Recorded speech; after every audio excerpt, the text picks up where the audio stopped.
नमस्कार दोस्तों, आज हम फिर आपके सामने हैं KVS, NVS, DS, SSB की तैयारी के लिए। जो लोग हमसे जुड़े हैं, जुड़ना चाहते हैं, वो हिंदी कैंपस से जुड़ सकते हैं और उसी के बैनर के तले हम 10 प्रश्नों को लेकर आपके सामने आ रहे हैं रोज़। आजकल ये आज हमारा दूसरा दिन और दूसरे दिन में हम आपके सामने हैं 10 प्रश्नों को लेकर, और इसके साथ साथ आगे हम CTET की तैयारी के लिए, CTET की तैयारी के लिए भी ऐसे ही 10 प्रश्नों का पोर्टल लेकर आने वाले हैं जल्दी ही। अभी आपके सामने हम ये KVS, NVS और DSSB की तैयारी के लिए कुछ प्रश्न आपके लिए लेकर आते हैं हर बार, तो आप जुड़ें और इससे देखें। लीजिए, पहला प्रश्न आपके सामने बिना समय ख़राब किए हुए। पहला प्रश्न आपके पास है कि कौन सा संत कवि दूल्हा वेश में स्थापित है। पहले तो ये प्रश्न हमारे हिंदी साहित्य का प्रश्न है और ये जानते हैं कि ये सारे संत रज्जब, सुंदरदास, दादू दयाल, रविदास सब संत हैं, लेकिन दूल्हा वेश में कौन है? तो दूल्हा वेश में हमारे पास क्या आंसर देना चाह रहे हैं? सुंदरदास। सुंदर हैं इसलिए दूल्हा वेश में है क्या? नहीं, इसका आंसर सुंदरदास नहीं है। रविदास, जिसे रैदास के नाम से जानते हैं, ये भी नहीं है। दादू एक बड़ा नाम है, लेकिन दादू भी नहीं है। आंसर सही क्या है? रज्जब। दादू दयाल के शिष्य हैं रज्जब और सुंदरदास। उनमें से रज्जब, जिनका पूरा नाम है रज्जब अली, और रज्जब अली राजस्थान में हैं और दूल्हा वेश में स्थापित हैं। और इसी वेशभूषा को देखकर दादू ने कहा था कि रज्जब ते गज्जब कियो, बदलो आपनो वेश। ठीक है, अभी तक सामान्य प्रश्न आते थे DSSB में, KVS में, कि कौन सा संत है, कौन सा भक्त है, कौन सा राम भक्त है, ऐसे प्रश्न आते थे। संत तो सारे थे, लेकिन दूल्हा वेश में पूछा गया, ऐसे प्रश्न भी आपके पास आ सकते हैं। समझ आया? नेक्स्ट क्वेश्चन की ओर चलते हैं। देखिए, दूसरा प्रश्न जो है व्याकरण संबंधी आपके पास है। प्रश्न है कि मछली शब्द का लिंग बदलकर क्या रूप होगा। तो लिंग बदलने के लिए बहुत से लोग विभिन्न प्लेटफॉर्म पर जुगाड़ बता देंगे आपको कि ई लगा है, जैसे मछली में ई लगा है तो स्त्रीवाची है, तो इस आधार पर क्या मछला को बना दें तो ये पुल्लिंग हो जाएगा? तो आंसर हो जाएगा गलत। मछला नाम का कोई शब्द नहीं है। तो कुछ लोग ये शब्द जो है वचन में बदल पढ़कर आए हैं, पूरा क्वेश्चन नहीं पढ़ते कि लिंग बदलना है, और वो वचन वाले आंसर की ओर चले जाएंगे और लगा देंगे आंसर मछलियाँ पर, तो आंसर हो जाएगा गलत। ठीक है, क्योंकि वचन बदलने के लिए नहीं बोला गया है। अब बचता है नर मछली और मादा मछली। क्या आंसर आना चाहिए? क्या है दोनों आंसर सही हैं, दोनों में से कोई एक, या ये दोनों आंसर भी गलत हैं?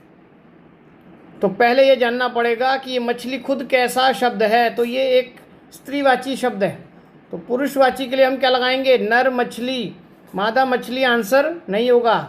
सही आंसर हमारा क्या है? नर मछली। लेकिन प्रश्न ये है आपके समझने के लिए कि किस शब्द के आगे नर लगेगा, किसके आगे मादा। तो ये नहीं कि भाई ये स्त्रीवाची है मछली शब्द तो उसके आगे नर लग गया। अगर पेपर में नर मछली आ जाए तो मादा मछली आंसर नहीं होगा, तब आंसर केवल मछली होगा। यानी दोनों शब्दों में नर या मादा नहीं लगता, एक जगह लगेगा कहीं पर। ये चीज़ें आपके समझने के लिए हैं। ठीक है, इसलिए लिंग का चैप्टर है, बड़ा आसान है लेकिन थोड़ा टफ है, नियम समझने पड़ेंगे। आइए तीसरे प्रश्न की ओर। शैली संबंधी एक प्रश्न है कि निबंध किस शैली में लिखा जाता है। बताइए किस शैली में लिखा जाता है निबंध। अगर आपने हिंदी पेडागॉजी पढ़ी है तो आप इसका आंसर दे सकते हैं। ये दोनों शैलियाँ आपने पढ़ी हैं, आगमनात्मक और निगमनात्मक। क्या होती है आगमनात्मक शैली और क्या होती है निगमनात्मक शैली? क्या दोनों शैली में लिखा जाता है या दोनों ही शैली में नहीं लिखा जाता है? तो पहले दोनों शैलियों को एक बार फिर से समझ लें। ऐसे समझ लें कि डमरू बना दिया मैंने आपके लिए। जब किसी बात को समझाने के लिए ये मान लीजिए विभिन्न एग्जाम्पल दिए जा रहे हैं, और लास्ट में उसका एक निष्कर्ष बन जाए, ये शैली कहलाती है आगमनात्मक शैली। ठीक है। और इसके विरुद्ध बिल्कुल ऐसा ही है कि अगर एक सूत्र दे दिया जाए यहाँ पर और उस सूत्र को या विषय को परिभाषित किया जाए, विभिन्न एग्जाम्पल द्वारा पुष्ट किया जाए, तो ये शैली कहलाती है क्या? निगमनात्मक शैली। ठीक है। तो आप देखते हैं निबंध में क्या होता है। क्या निबंध में विभिन्न बातें बताकर एक निचोड़ पर पहुंचते हैं? नहीं, बल्कि निबंध में एक विषय दिया जाता है और उस विषय का विश्लेषण विभिन्न उदाहरण द्वारा होता है। तो यानी क्या आंसर आना था? निबंध किस शैली में लिखा जाता है? निगमनात्मक शैली में। ठीक है, क्लियर है। इसलिए हिंदी पेडागोजी आपको समझनी पड़ेगी, शैली जाननी पड़ेगी। चलें नेक्स्ट प्रश्न की ओर, क्योंकि इस चैनल पर समय खराब नहीं किया जाता, नौटंकियां नहीं होती, भांडपन नहीं होगा, सीधे सीधे प्रश्न और सीधे सीधे समझाते हुए उत्तर दिए जाएंगे।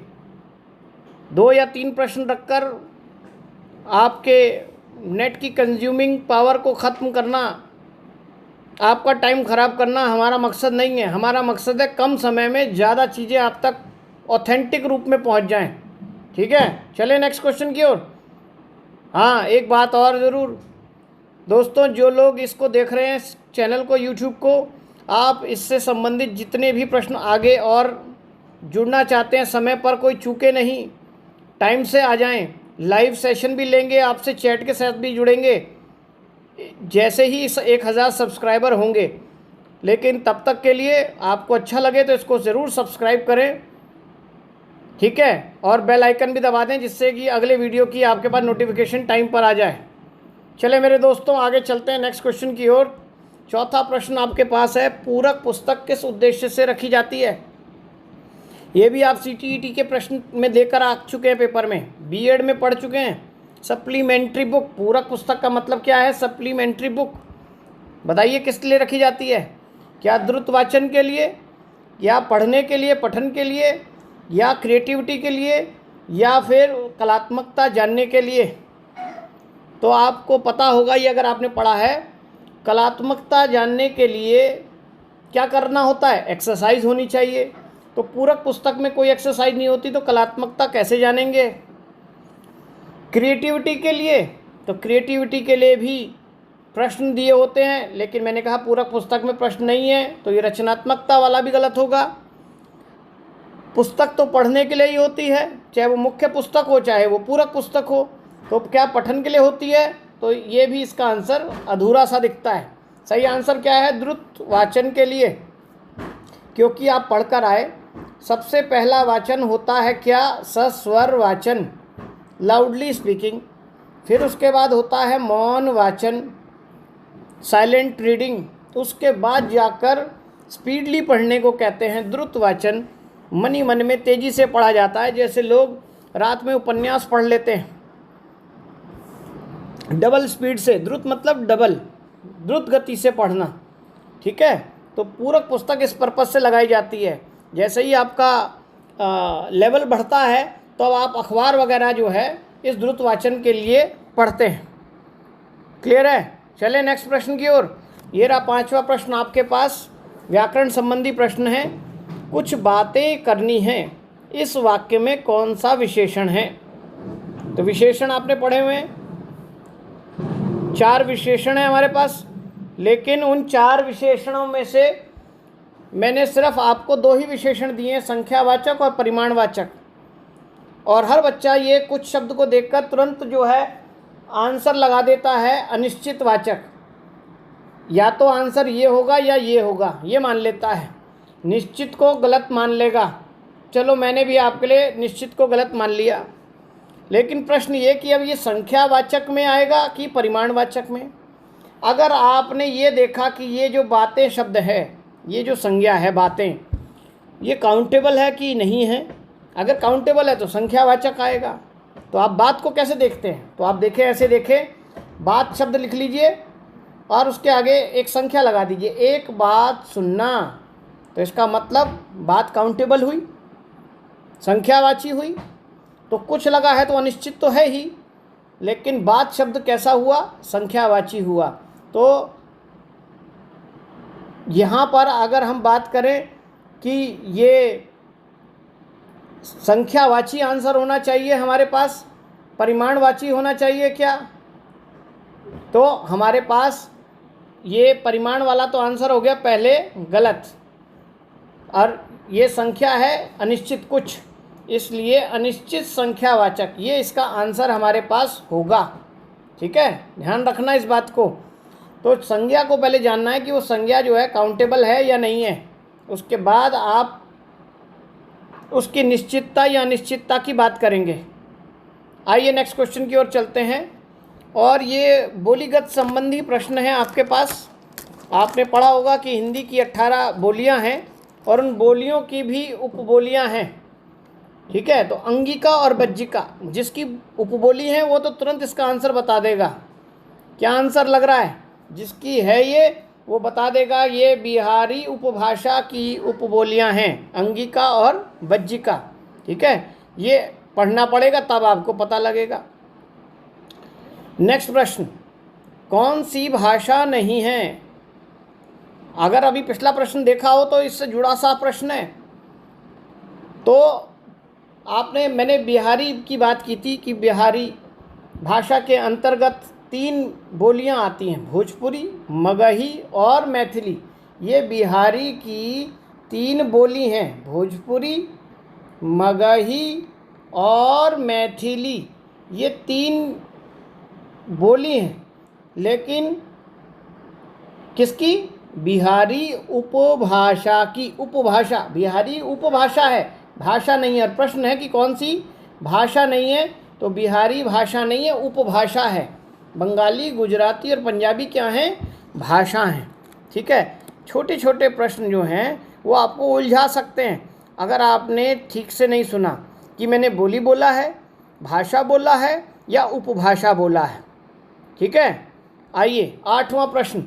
ये एक पंक्ति दे रखी है मैंने, ओ चिंता की पहली रेखा, अरि विश्व वन की व्याली, ज्वालामुखी विस्फोट के भीषण, प्रथम कंप सी मत वाली। ये कंपनी लिख दिया गया, इसे कंप कर लें, नी को हटा दें।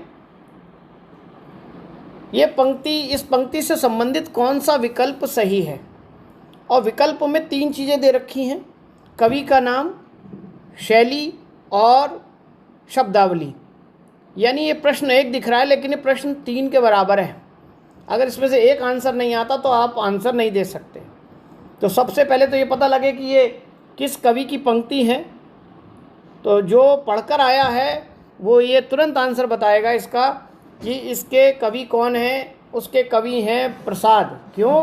क्योंकि ये कविता कामायनी से ली गई हैं। तो ये जो निराला वाला आंसर है इसको तो हम पहले हटा दें, बाकी चीज़ों को देखना ही नहीं है। अब ये हो गया कि प्रसाद इसके कवि हैं, तो अब हमें क्या शैलियों का पता है क्या? तो आप देखें, एक में शैली दे रखी है आत्मकथात्मक। आत्मकथात्मक शैली वहाँ होती है जहाँ मैं का प्रयोग होता है, मैंने खाया, मैं गया, मैंने देखा। लेकिन यहाँ शैली है ओ किसे कहते हैं? संबोधन करने के लिए। तो यहाँ आत्मकथात्मक शैली है, इसका मतलब ये गलत है। जब ये गलत है तो ये पूरा गलत हो गया। और शब्दावली आप देख रहे हैं सब में तत्सम बहुला लिखी थी, उसमें कोई दिक्कत ही नहीं थी।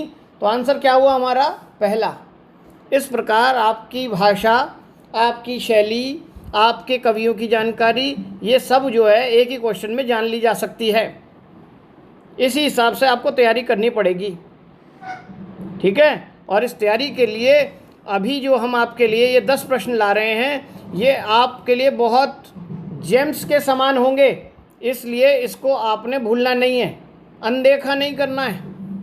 और इसके लिए आपको समय पर ये वीडियो मिलती रहे। मैं फिर कह रहा हूँ, आप इसको सब्सक्राइब करें, लाइक करें और दोस्तों को भी देते रहें, वो भी लाभ उठाएं, क्योंकि ज्ञान बांटने से बढ़ता है। हमारा तो यही विचार है। चलिए नेक्स्ट प्रश्न की ओर चल रहे हैं। 9वां प्रश्न आ गया है कि पाश्चात्य शब्द का विलोम क्या होगा? तो पाश्चात्य शब्द का विलोम है क्या?